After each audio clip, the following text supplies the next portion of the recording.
Hello and welcome to the Aviva Women's Tour. We're in Shakespeare country for stage 2, where the question is to be or not to be, whether 'tis nobler in the mind to suffer the slings and arrows of outrageous fortune, or to take arms against a sea of troubles and by opposing end them.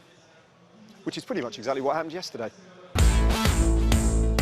Pick your champion, and they were almost certainly there as a top-class... Because it is. The commissaires panel revised their standings after reviewing the evidence of a crash in the final 3 kilometres, giving all the riders in the peloton the same time as the winner. Minus, of course, the bonus seconds accrued.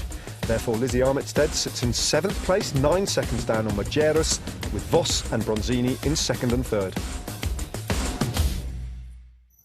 Well, what a race that was. That's what riders in the professional peloton call a super hard finale, and it delivered a really good race. And I guess the cream kind of rose to the top in the end as well, because if you look at the order across the line, all the big name riders were kind of there in the mix. Yeah, definitely. Apart from the small crash they had with a kilometre to go, the main riders of the race were up there at the finish. And Lizzie lost a couple of seconds due to small splits in the peloton, but she won't have any problem with that overall. Now, what about the ride from the eventual stage winner in the yellow jersey, Christina Medeiros? Because she comes with a bit of a reputation in the peloton for being a super aggressive rider in a sprint finish, occasionally for good, sometimes for not so good. Were there mitigating circumstances in what she did yesterday? Yeah, I mean, I think Christina is an aggressive sprinter, but she's also got a lot of skill and she can hold those lines well. And I think because they caught Alison just at the wrong point, I think there was some traffic in the way. It kind of affected how the sprint panned out. And I think when you watch that on television, that maybe you can see both sides of that. Yeah, and in the context of Marianne Voss's comeback from that injury-blighted season last year, is that about as good as she's ridden all year? I mean, how impressed were you with her yesterday? Yeah, definitely. Watching the race itself, when she went for the first sprint, that was a Marianne Voss sprint. You know, you look at her and you think, wow, that's fast. And I think it's really exciting to see her come back to really good form after the year that she had last year with illness, and just coming into form at the right point, using this race to progress to Rio. And it should lead for a really exciting finish to this race, because, you know, Lizzie's riding really well, Christine's riding really well, Emilia Johansson, we haven't seen her yet. So, yeah, it should be a really exciting finish to this race. Absolutely, it's set up really well, isn't it? And yesterday, it wasn't just the story of Medeiros and Voss, etc. That individual ride from Alison Tetrick was fantastic, and earlier on today we caught up with her.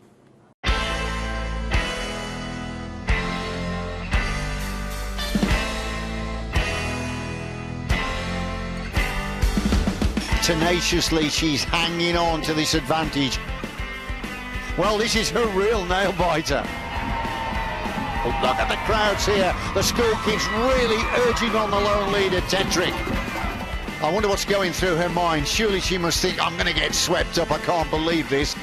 We've got 2 more corners, a right and a left, and that is all that stands between this rider, Alison Tetrick, and the win of her life. Well, 100 metres to go, and there are the peloton round the corner, and leading it out is Medeiros, the Luxembourger, who's just ahead of Voss, and they've got round Tetrick, and the line comes for Medeiros to take the victory. But what a spirited effort there by Alison Tetrick. What a ride that was, and heartbreakingly close. I mean, at what point did you realise the game was up? Right when they were on you? Yeah, I probably didn't realize it was over until it was. You know, you always want to win and you race to win, and that's how I approach things. And when you see the finish line that close in front of you, you think, oh my goodness, maybe, and then boom, it was over, but it's okay. And is that a trademark? Is that a kind of hallmark ride for you? Is that what you do?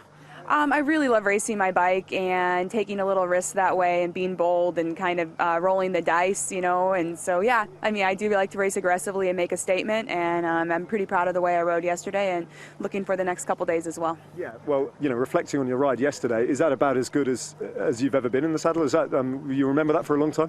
I think I would remember a little more if I had won, but I've won that way several times, and so it's benefited me before, but with that is risk, and you don't, it's very rare to win that way, but you always try, because you never know if it's miscalculated or what's happening behind you.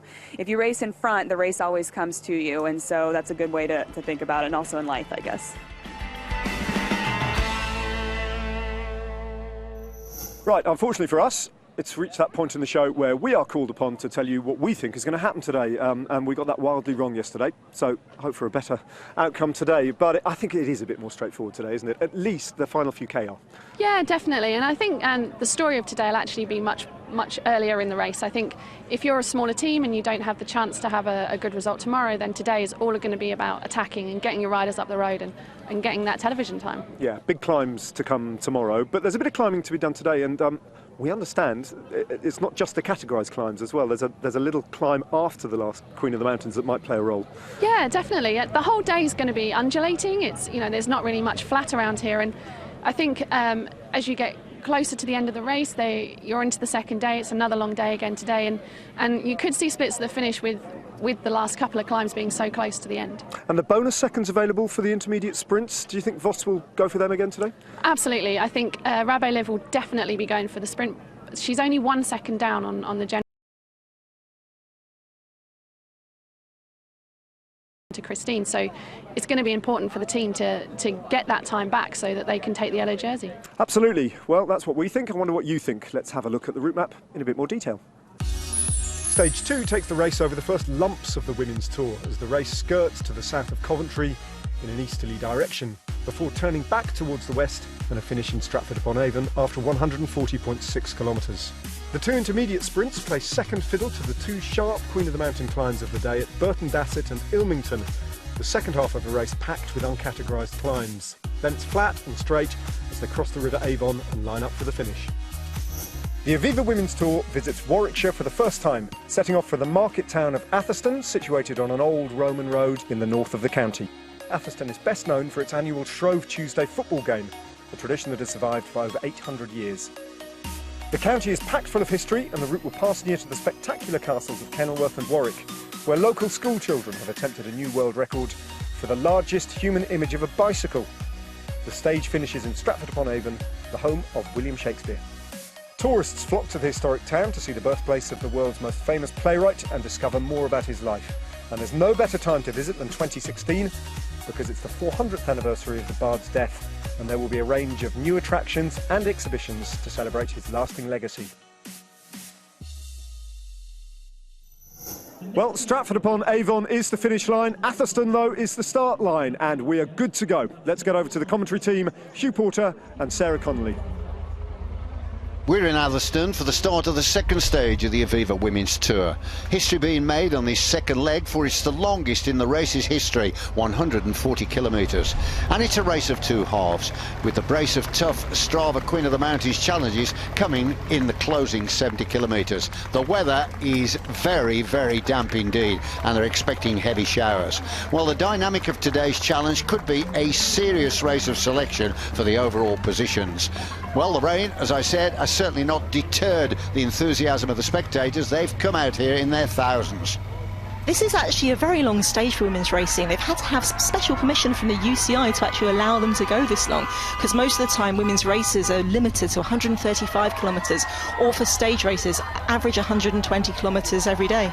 Well, there was a comment by the competitors last year that they wanted it to be harder and they wanted it to be longer. Well, they've certainly got it this time, because there are tough climbs today and over the next 2 days. And by the look of the weather, that's going to be another tough ingredient for the competitors to deal with. Yeah, they've only got themselves to blame if they say this is too hard today, but it's not just the categorised climbs they've got, it's also the rolling, difficult, uncategorised, random surprise climbs throughout the day. Well, the overall general situation is very, very tight indeed. We've got 85 riders within 10 seconds of the yellow jersey, and the advantage between 1 and 2 is only 1 second. On the right there, the leader, that's Medeiros of Bowles Dolman, the Luxembourg flyer. The Queen of the Mountains, that is Hoeksma, and she is a Dutch climber, but I'm just wondering if she's got the legs to cope with the steepness of the climbs today. Leader in the chain reaction cycles points jersey is Marianne Vos, and Vos, I think, having seen her yesterday, is going to be out to try and show today.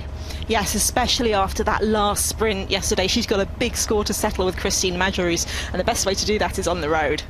Well, this is a big area for cycling here in the Midlands.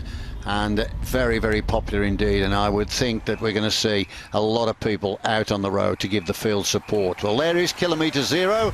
Now ahead of them is 140 kilometres of racing, or if you'd like it in miles, it's 87.4 miles. You can see the roads very, very wet indeed, and we've got a lone rider trying to go clear. She's from the BTC City Ljubljana team. We'll identify her in a moment, but we're getting close to the University of Warwick. Yes, they've ridden about 25 kilometres at this point, and that looks like it's Mia Radotic. She's a Croatian rider riding for BTC City Ljubljana. They're a very small development team, but you often see them in doing these kind of attacks. Is this one likely to work? Well, we'll have to wait and see. It's very early in the stage, I must admit. The kids are out in their thousands loving it as we're getting into the area now of the University of Warwick. I can just tell you that since it opened its doors over 50 years ago, the University of Warwick has grown in size, ambition and reputation. Warwick is now a world-class university, winning awards such as the University of the Year in 2015 and the prestigious Queen's Anniversary Prize. It's actually ranked 8 out of 10 in the UK and is within the top 100 world's best universities.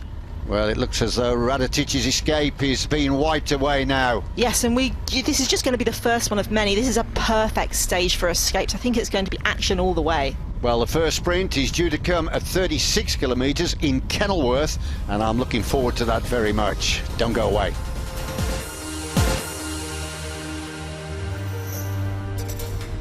Welcome back, and the field are beginning to really ramp the pace up now because we're getting close to the first sprint of the day in Kenilworth, and that'll come at 36.7 kilometres. Oh, and there's a problem at the back. A puncture here then for Nikki Harrison on the Bowles-Dolman team.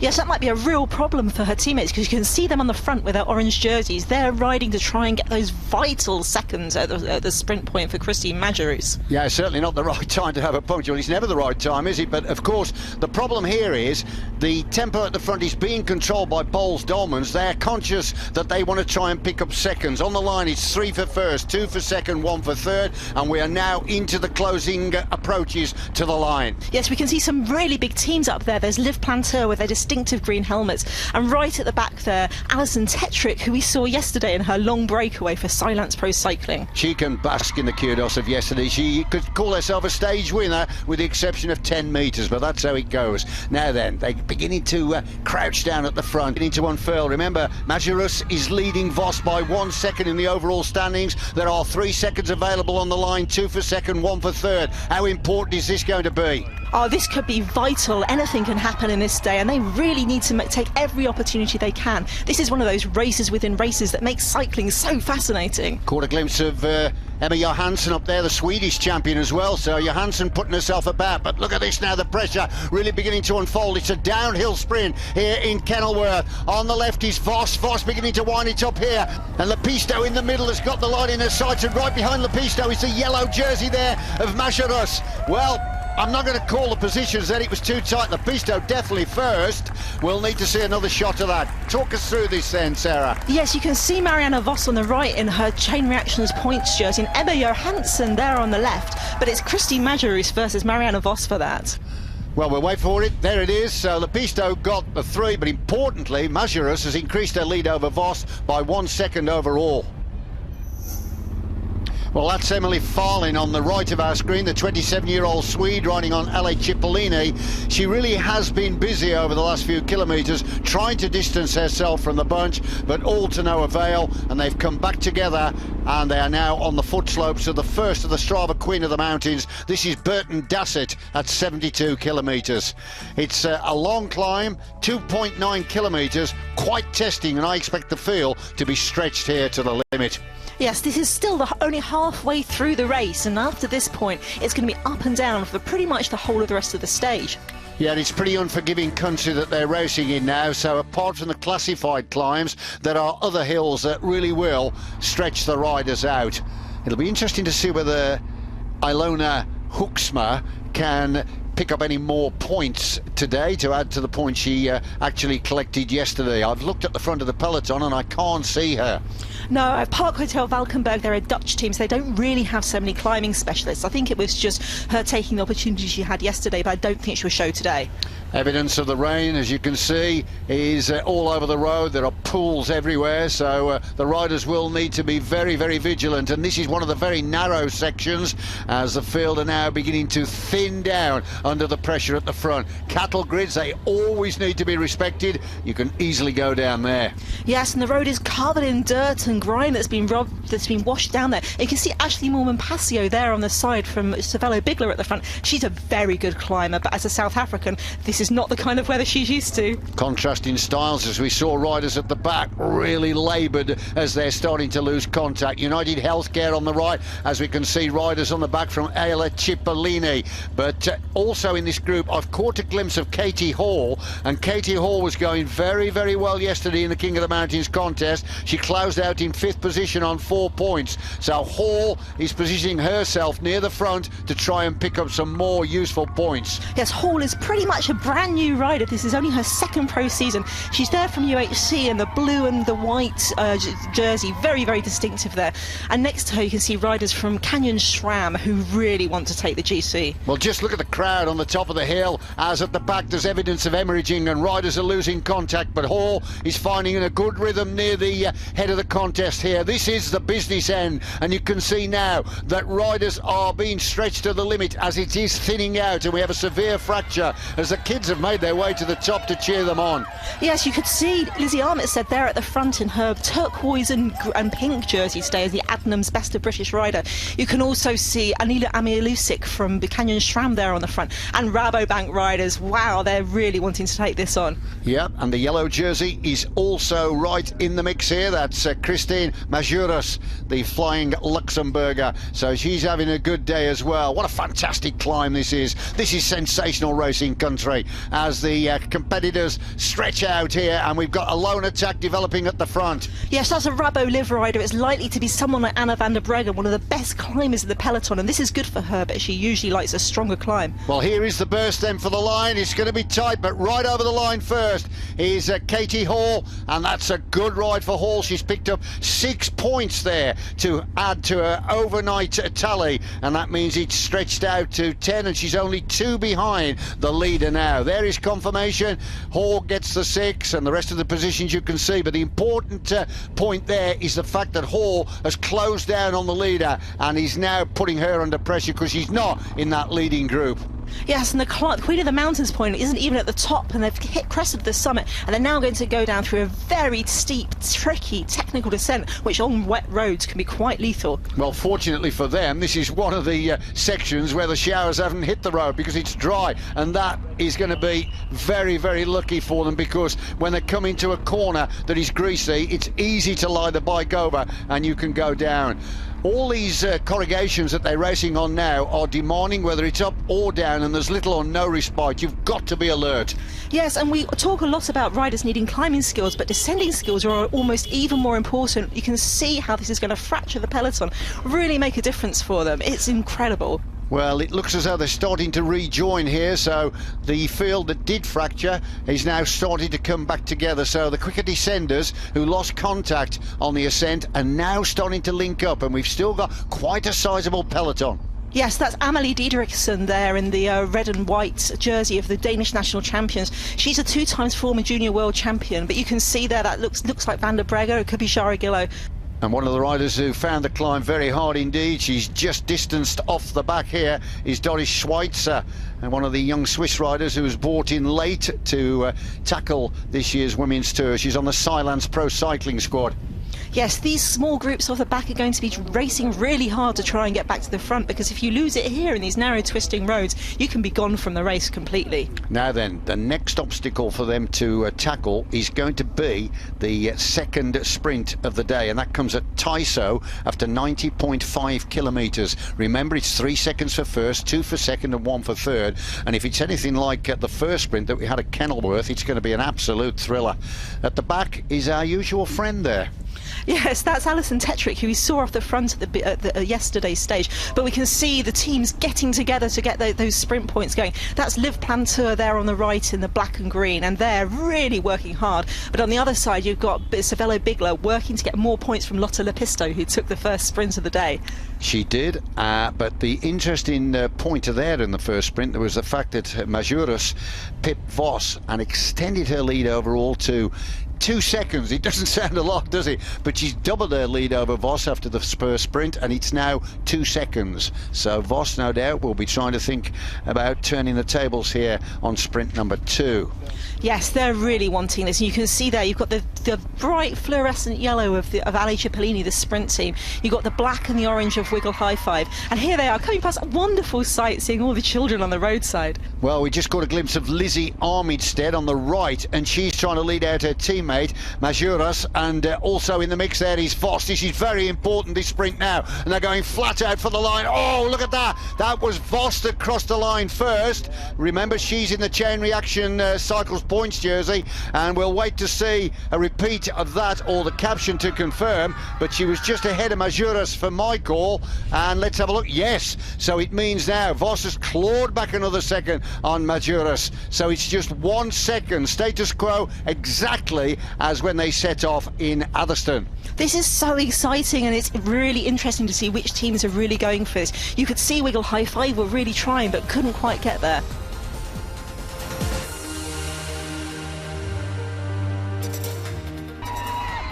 Well, welcome back, and you're looking at the young Danish rider here, Emilia D Derrickson. She's jumped clear, and she's trying to get a lead before they get onto the final climb. She's a former world champion twice at the junior category. Looking back to see if there's any company coming up. Yeah, she's riding for Bowles Dolmans, and what she's doing here is she's trying to get away and force the other teams to chase her and really exhaust themselves before they even get to the climb. Yeah, she's got the national championship jersey on because she is the current national title holder of Denmark. Now then, another rider coming across the gap here, trying to get up to her. So that would be very useful because D Derrickson would need somebody to help her so they can share the workload. Now that's interesting because D Derrickson, she's a track rider. She wants to race the Omnium in Rio, but so she's not so much going to be worrying them about getting the hills. But that rider chasing, that was Małgorzata Jasinska, and she's a climber, a Polish national champion, very strong, and this is going to change everything for the chase. Well, it might alter the dynamics. This could well be the defining moment of the stage, and it is certainly proving to be a day of selection. The rest of the peloton at this stage, they don't look too concerned about the two that have gone down the road. Yes, they know that what Bulls are trying to do is to try and make them chase. So they've got this very tough game to play. Do they fall into Bulls' hands, or do they try and see what happens? Well, look at the roads here. The flash floods have left puddles. Oh! I said puddles, my goodness me, that's almost like a swimming pool. Well, these two can take their time through it, but what are the bunch going to make of it? That could be quite dangerous. So the leaders, they are through, and they're now starting to approach the bottom slopes of the second climb at Ilmington, which is 1.8 kilometres long. Yes, this is a very steep climb, and imagine they're going to have to slow down to go through the flood at the bottom and then almost take the climb from a standing start. That's not exactly the start you want, is it, on the approach to the final climb of the day? I say final, it's a final categorised climb, but there's still going to be one or two ups and downs that are going to sort the riders out. Well, the two are actually on the climb. Here comes the peloton. Let's see what they're going to make of this. Oh, certain amount of caution creeping into that, and the water depth there well over the rims. Emma Pooley, there she is on the left. Well, she's clearly not happy. No, she was never known for loving peloton riding, but she's been out for 2 years racing triathlons and duathlons, so clearly her bunch skills haven't been practiced so much. We can underline her skills against the watch, though. She's been an Olympic silver medalist and a world champion for the time trial. So we look at the front of the peloton again. We've got members of Rabo Liv there, looking after the interest, of course, of Marianne Vos, as we come back to our leaders here, who are tapping out a really nice rhythm. And the peloton now has gone across the marker. So ahead of them now is the 1.8 kilometres of ups and downs. On the left of our screen, that's the Dutch national champion coming through, the national championship jersey of the Netherlands. He's very, very similar to that of the Luxembourg, just a slightly darker blue in the lower section. Yes, and next to her was Danny King, the British rider, young British rider. But that's Lucinda Brand there, the Dutch national champion for Rabo-Liv. She is going to want to not just get to the top first, but she's one of the best descenders in the peloton, so if she can crest that hill, maybe she can get away. There's a lot of racing, I feel, still to come in the closing stages. 24.3 kilometres will be left when they get to the summit of this final climb, and our aerial shot can give you an idea how hard it is. They were both getting out of the saddle then to try and find a little bit more tempo. Yes, that's Johansson on the front, and she's well known for an excellent climber, but you can see how much she's struggling there. The relaxed style, both riders there, they've elected to choose the low gear so they can just spin it and relax. But I'm just waiting to see where Katie Hall is actually, because Katie Hall, remember, is in this group and she'll be looking to add more points to her tally. Yes, there she is, sitting just behind Lucinda Brand. She's playing this perfectly, and this is very especially impressive because she's usually one of the riders who races in the States and isn't used to this kind of gigantic pack on narrow roads. Well, she will be aware of the fact that the first two riders ahead, if they stay clear, have got the 6 and the 5. So if she can finish third at the top of this climb and pick up the 4, that will be just enough to become the new leader in the Strava Queen of the Mountains. This climb must feel endless. They must be so cold and tired. It just feels like it's never going to stop. But there's Ashley Moorman-Passio on the front next to Katie Hall. Amanda Spratt just behind them on the right-hand side of the road in the gold jersey of the Australian national champion. And there on the left in the bright yellow of the Aviva leaders jersey is Christina Medeiros, who really wants to win this race. She's riding very, very well indeed, and Medeiros has got a phenomenally powerful team around her. Armitstead, Black, D Derrickson, who of course is down the road at the moment, Van Dijk and Nikki Harris, all supporting the yellow jersey. On the right we just caught a glimpse there of Lizzie Armitstead, but this is back with the leaders, and this is the young Danish talent at the front. Yeah, she's really suffering, and although she's known as a trackie, she won the Junior Trofeo da Morena, which is a very, very hilly race, one of the most prestigious races for juniors in her last year. Well, they're going well, and they're maintaining their distance, and that group certainly has thinned down. This is a real sort out here, and if this group can get to the top with anything like an advantage over the remnants of the peloton, it could well stay clear to the finish. Now, an aerial shot just gives us an idea of the advantage of the brace of leaders. Well, it's quite a lot, and on a climb like this, that's a very, very useful lead. Yes, it is, and on the front there we saw almost all of the Boels-Dolmans. They've got 48 seconds there on that leaders group, but it had almost all of Boels-Dolmans. Lizzie Armitstead, Emma Johansson. Here we are, 25k to go. Wonder if these can make it. What do you think? Well, there's a fair chance, but if they get swept up by this group here, it certainly is a group of selection. Look on the front on the right, she's determined, isn't she, to try and pick up the third spot. That's Katie Hall. Here she is, as you can see, in the white and blue colours of United Healthcare, and just to her left was Lizzie Armitstead. Lizzie's climbing well, of course she's a Yorkshire lass from Otley, so the hills certainly don't faze her. Now there they are on the front, they're being told all the time what's happening from those chalkboards, and I don't know whether it's a curse or a blessing to know that they're so close. D Derrickson, of course, is in the perfect position because she knows almost all her teammates are behind her there. You can see also Van Dijk is sitting behind Katie Hall. Van Dijk, a powerful rider, former world time trial champion, and Van Dijk, of course, will be there to deliver the workload for her teammates Armitstead and Medeiros. Yes, but Boels are playing this race almost perfectly. They haven't taken one step wrong so far. But it's not just them. You could see Emma Johansson there in the black and white helmet for Wiggle High Five, and they've also got a lot of riders in that front group there. Here are the two again at the front, and just while you were talking there, I actually tried to do a quick count of that group behind, and there looks to be about a couple of dozen riders. So plus the two, what's that, about 26 out of a field of 90, so there's a lot of stragglers behind. Oh yeah, if we think it's painful for these at the front, imagine those riders at the back, all those sprinters who are seeing 25k to go and feeling like it's going to be 25 years. Ayla Cipollini just keeping the back of that group warm. There must be about 3 groups on the road here now, but still at the front, finding a very good rhythm, tapping it out nice and smoothly, is Katie Hall, the 29-year-old American. Yeah, the other riders are happy to let her take that lead, aren't they? It feels like they're letting her do all the work and then they're going to try and get past her. But I'm not sure she's going to let them. I'd lay money she's not going to let them. She wants the 4 points. She wants that Queen of the Mountains jersey on her shoulders at the presentation in Stratford. Yeah, she's had a fantastic season. Only her second full-time year of racing, but she started it winning the very hilly Tour de San Luis in Argentina, and it just shows her skills. So Rabo Liv on the front, just happy then to keep the rhythm nice and high, and they're looking after Marianne Vos as the summit is right on our shot now, and just leading this one out. It looks very much like Jadzinska. Jadzinska is going to take it. Yeah, Jadzinska is going to go over the line to get 6 points, and in second place it is De Derrickson. But of course it's who is going to get the points behind these two that we want to see and monitor, ready for the Queen of the Mountains.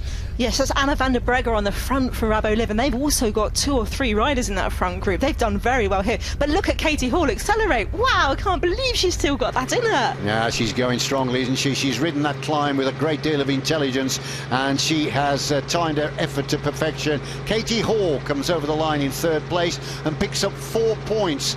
And my quick mathematics tells me now her tally will be 14, so she will have usurped the overnight leader, Hoeksma. And behind Hall you can see it's Koppenberg, Longo Borghini and Lizzie Armitstead. We'll be back after this break.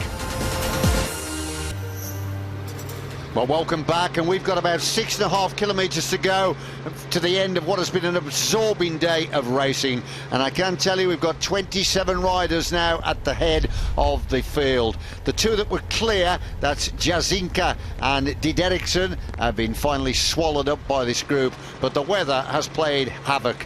These are the survivors at the front, and really it's who's who in the race. All the big guns have read the move, and they are all here.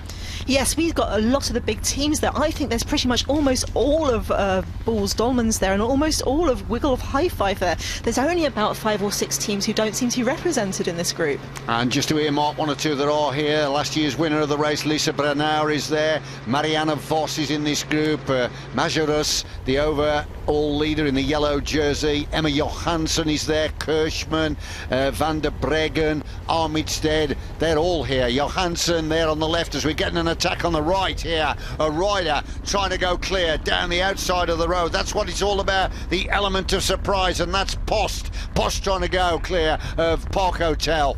Yeah, that's a Dutch team, and those Dutch riders are used to riding the wind and rain, so this is going to be perfect conditions for her. We've seen them attack yesterday quite a lot too, so Park Hotel Valkenburg, they've really showing that when they get an invite to a big race like this, they're going to make the most of it. And they certainly have. They put themselves about quite a lot. Remember, they did start today with the Queen of the Mountains, Ilona Hoeksma, but she's been left well behind.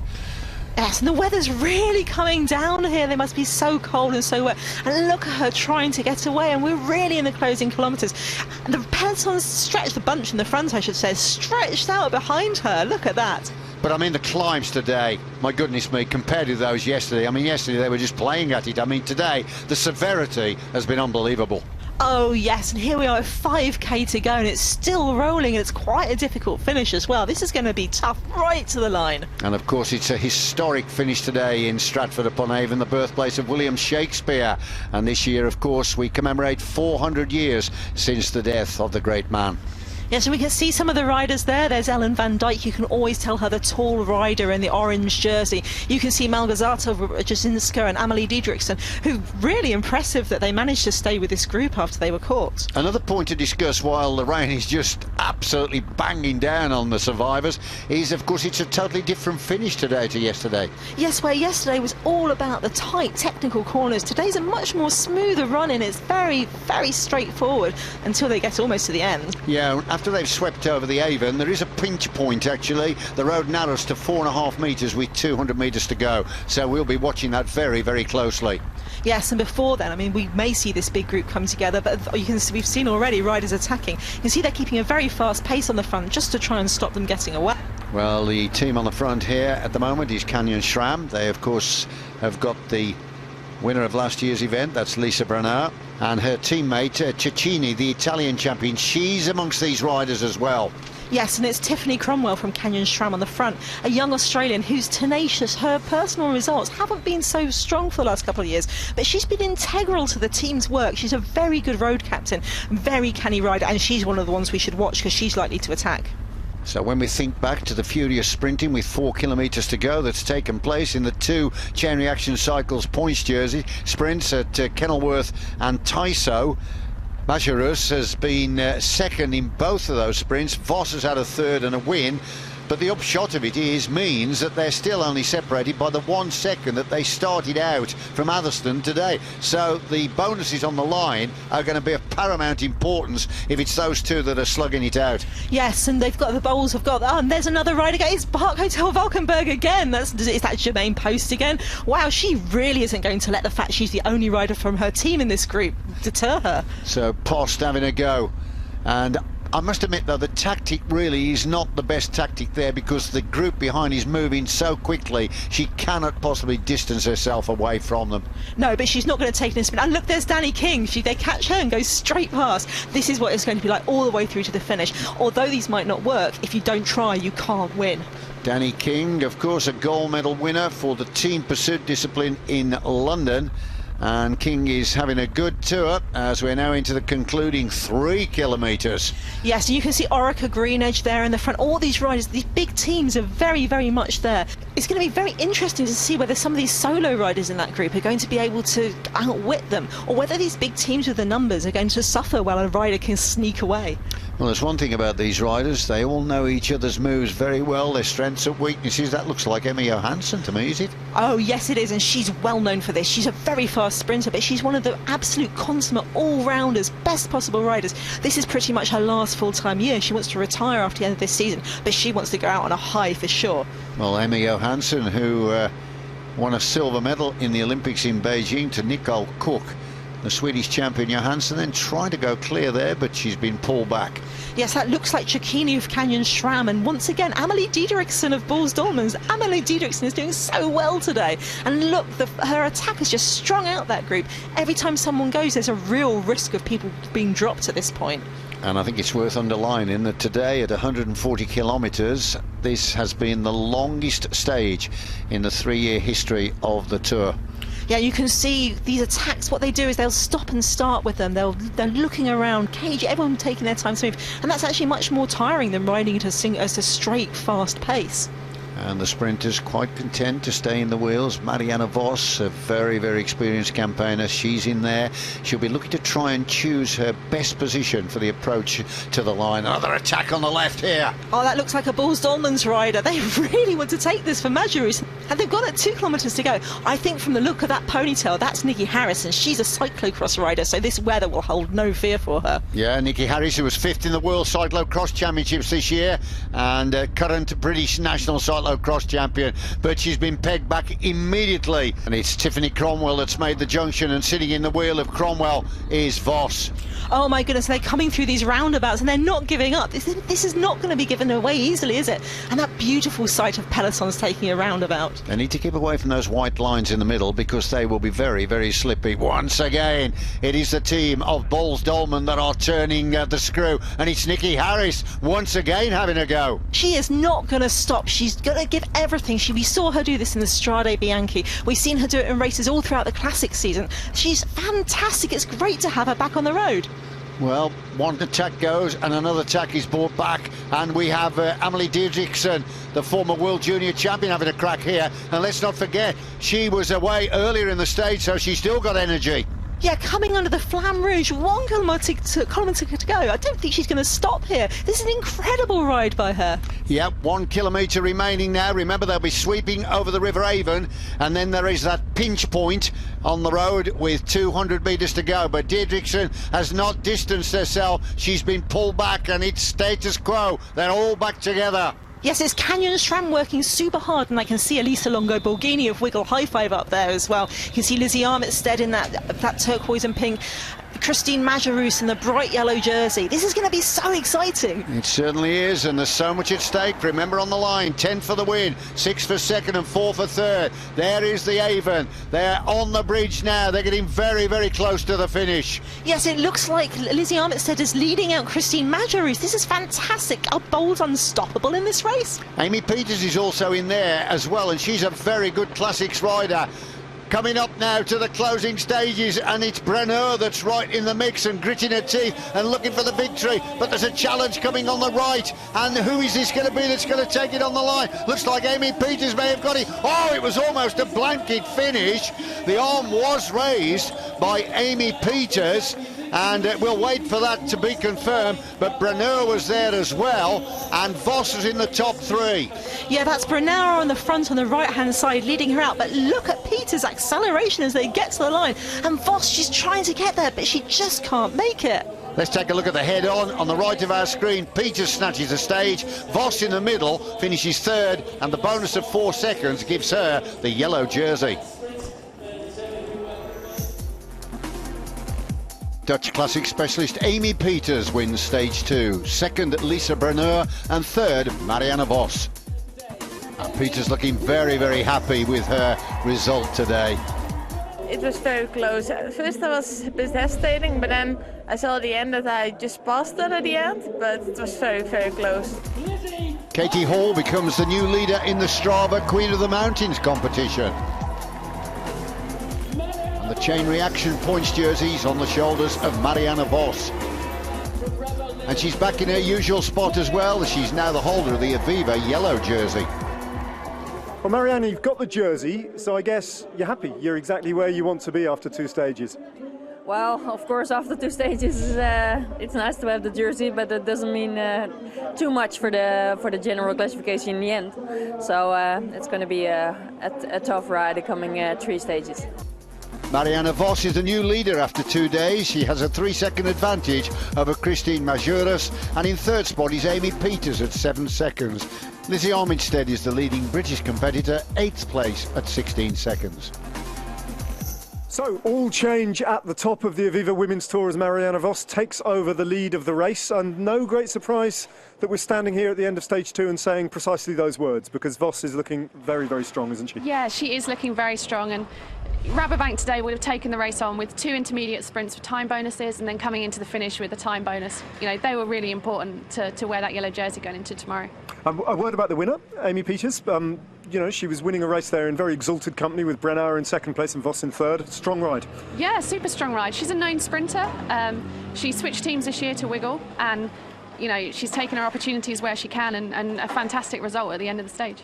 Now, the ruling that emerged late last night, effectively, and then was filtered down earlier this morning, that they basically given everyone the same time at the end of stage 1, as we suspected that they might do when they reviewed the footage after that crash, means that there are still a lot of riders very closely packed together in the general classification, including Lizzie Armitstead. So she's certainly not out of it at this point. Yeah, absolutely. And at the end of the day, I think it was a fair decision to make, because of how the stage finished, because of the number of riders that were involved in that crash. And so I think a lot of riders know that now, and going into tomorrow there'll be some refreshed opinions on how they're going to ride the race, for sure. So what's going on in Lizzie Armitstead's mind at the moment? Because she's playing down her chances very, very cautiously, but tomorrow must suit her, surely.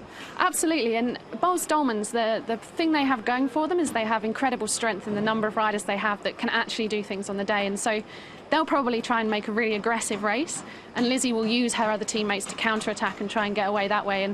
And they normally ride a race where they can get 2 or 3 riders in the front move, and then they can make the rest of the race interesting from there. So, and Rabo Liv will obviously be defending Marianne's jersey, and so tomorrow should be a really exciting stage. Absolutely. Well, it's a fascinating race. They're beginning to pack down here and move on, as you can see. Hopefully the conditions will lighten up.